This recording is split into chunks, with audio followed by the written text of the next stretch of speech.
안녕하세요. 저희는 시립금천청소년센터 축제기획단 NU에 있는 송석주, 심지원입니다. 반갑습니다. 반갑습니다. 초대해 주셔서 감사합니다. 이번 진로 축제를 맞이해서 미래에도 사라지지 않을 유망한 직업으로 심리상담사라는 직업이 1위로 뽑히게 되어서 이렇게 인터뷰 요청을 하게 되었습니다. 첫 번째로 혹시 강사님 소개 한번 해주실 수 있으신가요? 볼까요? 네. 생각보다 되게 심리상담사라는 일에 관심을 많이 갖고 있네요. 저희 청소년 여러분들이. 네, 반갑습니다. 저는 금천 청소년 상담복지센터에서 동반자 상담사로 일하고 있는 나선아입니다. 네, 초대해 주셔서 다시 한번 감사드려요. 네. 혹시 심리상담사라는 직업을 가지게 된 계기가 있을까요? 네, 사실은 저도 20대 때, 30대 때는 다른 일을 했었어요. 그러다가 우연치 않게 심리학 관련된 수업을 마을에서 듣게 됐고, 그리고 또 우연치 않게 어떤 찾아가는 방문 상담이라는 자원봉사를 하게 될 기회가 있었는데, 그때 6살 꼬맹이부터 80대 이제 어르신까지 다양한 계층의 그 분들을 찾아뵙고 또 마음속 이야기를 나누다 보니까 그게 너무나 매력 있는 일로 느껴지고 관심도 많이 가게 되더라고요. 그래서 조금 더 공부해 볼까? 뭐 이런 욕심이 생겨서 또 공부를 하게 됐고 그러다 보니까 어느덧 지금까지 흘러오게 된 것 같아요. 그래서 지금은 청소년 상담사 일을 하게 됐는데 또 우연치 않게 또 청소년 친구들하고 한 2년 동안을 거의 일주일에 2~3번씩 만나면서 같이 밥도 먹고 이야기도 나누고 하는 과정을 가질 수 있는 기회가 있었고 그게 너무 즐겁더라고요. 그리고 뭔가 이렇게 회춘하는 느낌도 제가 살짝 얻어갈 수 있었어가지고 그게 좀 계기가 돼서 지금은 청소년 상담사로 활동을 하게 된 것 같아요. 그러셨군요. 그러면은 심리상담사의 종류는 어떤 게 있을까요? 이게 심리상담사라고 여쭤보셔서 어떤 걸 제가 대답해 드려야 되나 좀 고민이 되긴 하는데요.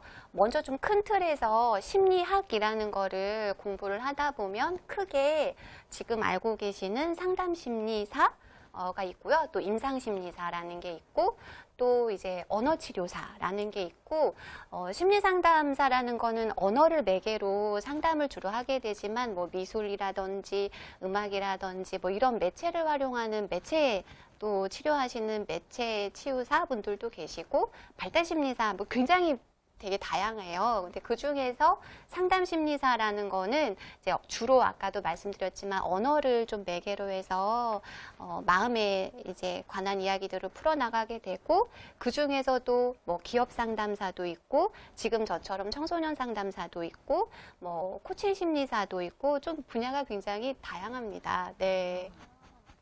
분야가 엄청 넓네요. 네, 맞아요. 청소년 심리상담사가 되기 위해서 밟아가는 루트가 있을까요? 보통은 시작은 심리학 전공을 하면서 시작하게 되는 것 같아요. 뭐 학부 때 심리학을 전공하고 그때 이제 좀 세분화된 과정으로 뭐 내가 어느 분야로 갈지를 좀 결정하게 되면서 청소년 상담사로 나가기도 하고 아니면 이제 뭐 대학교를 졸업하고 대학원 과정을 뭐 더 이제 이수를 하고 그다음에 국가 자격증의 청소년 상담사라는 자격증이 있거든요. 그거를 취득해서 저처럼 청소년 상담 복지센터나 기타 이제 기관에서 운영하는 상담센터에서 근무하게 되는 경우도 있습니다. 그래서 크게는 학부나 이제 대학원 과정에서 심리학이나 상담 관련된 분야를 전공하고 혹은 또 복지, 사회복지 관련된 분야를 전공을 하고 관련 국가 자격증 같은 걸 이수한 다음에 일정 기간 상담 실습이나 수련 과정을 거쳐서 청소년 상담사나 심리 상담사로 근무할 수 있게 되죠. 그러면은 이거 되기 전에 대학원을 필수로 나와야 하는 걸로 아는데 그 이유가 있을까요? 사실은 필수는 아닌 것 같아요. 그냥 학부까지만 심리학을 전공하더라도 국가 자격증을 취득할 수 있는 자격이 주어지는 또 자격증들이 있거든요. 그래서 그 자격증들을 취득을 하시고 나서 임상 현장에서 뭐 경력을 쌓은 다음에 대학원을 또 가게 되는 경우도 있고 한데 보편적으로는 꼭 대학원을 나오지 않아도 상담사로 활동은 할 수 있지만 이게 좀 사람의 마음이라는 게 굉장히 복잡하잖아요. 그러니까 공부를 많이 하게 될 수밖에 없는 것 같아요. 그래서 많은 분들이 대학원 과정까지 공부를 하고 있기는 하죠. 네. 근데 뭐 꼭 나와야 되는 건 아닙니다. 네.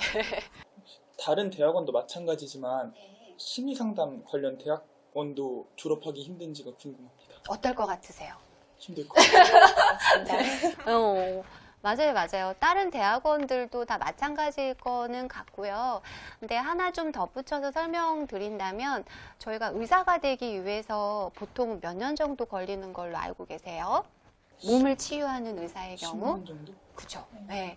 근데 마음 치유도 사실은 다르지 않거든요. 어쩌면 이렇게 몸을 치료하는 거는 정답이 있을 수도 있을 것 같아요. 엑스레이 찍으면 여기 고치면 된다 이런 게 딱딱 나와 있기 때문에 그 정해진 거를 배워서 익히면 되는데 마음이라는 거는 그때그때 획하닥 저희도 그렇잖아요. 마음이 바뀌기 때문에 그 마음을 좀 알아가고 거기에 뭔가 좀 상처가 있거나 이런 걸 치유할 수 있는 적절한 방법을 안내해 주는 방법을 배운다라는 거는 그만큼 지금 굉장히 오랜 시간이 걸릴 수도 있는 것 같아요. 그래서 그런 연습을 해볼 수 있도록 어떤 대학원들은 160시간 이상 임상 경험을 해야지만 졸업을 할 수 있는 조건이 있는 대학원도 있고요.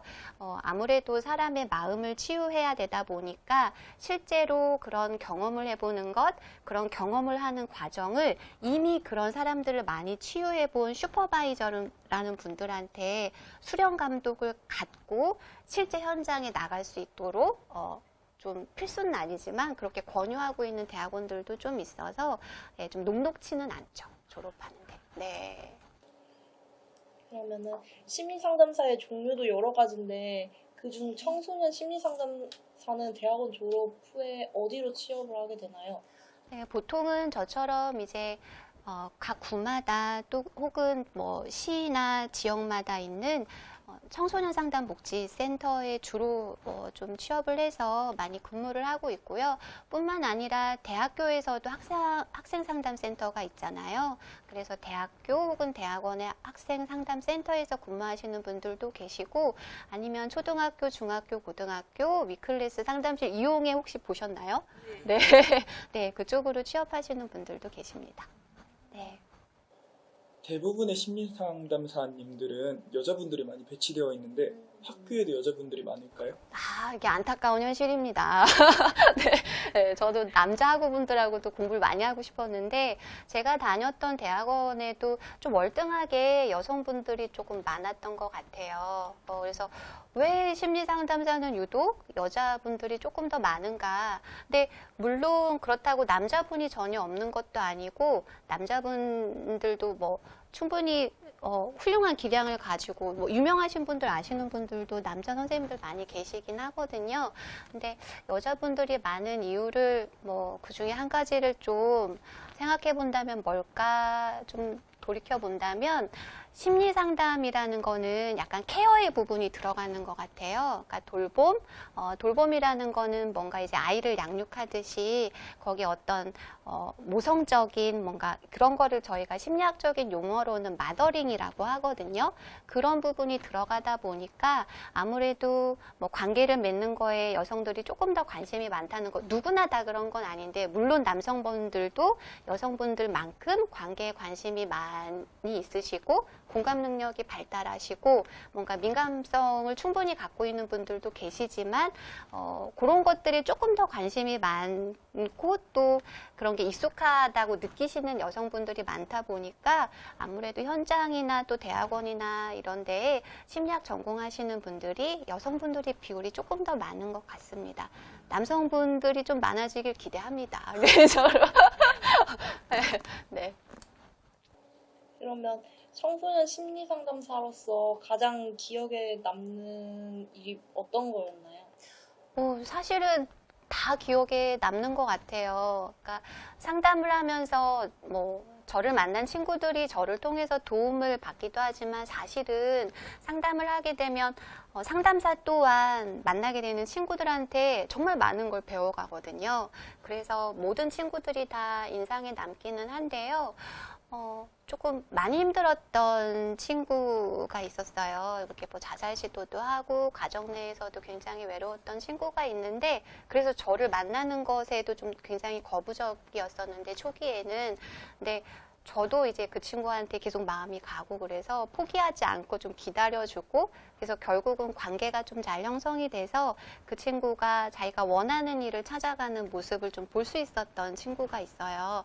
근데 저희가 이제 상담을 하게 되면 개인정보를 보호해야 되는 그 윤리적인 의무가 있기 때문에 뭐 자세한 이야기는 제가 들려드릴 수 없지만 그 친구가 조금 가끔 많이 생각이 좀 나는 것 같아요.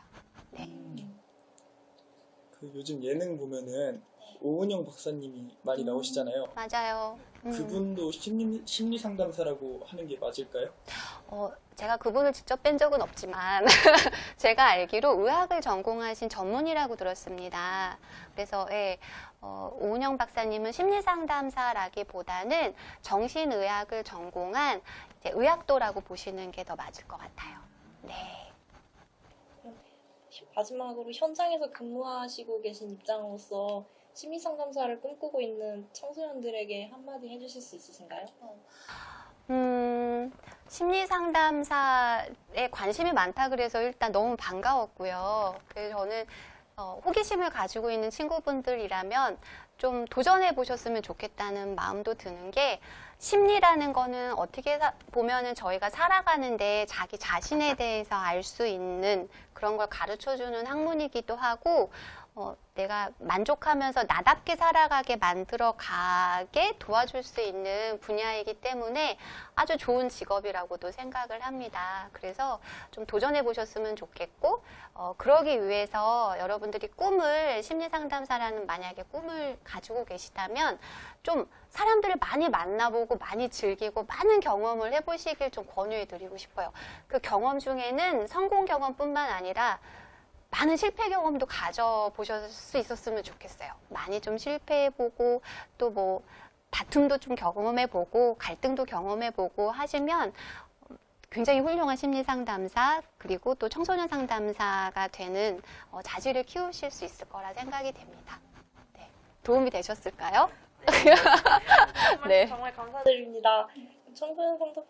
청소년들도 심리 상담사에 대해 궁금증이 해소됐으면 좋겠는데요. 지금까지 귀한 시간 내주시고 인터뷰에 응해주셔서 정말 감사드립니다. 네, 감사합니다. 다시 한번 초대해 주셔서 감사합니다. 고맙습니다.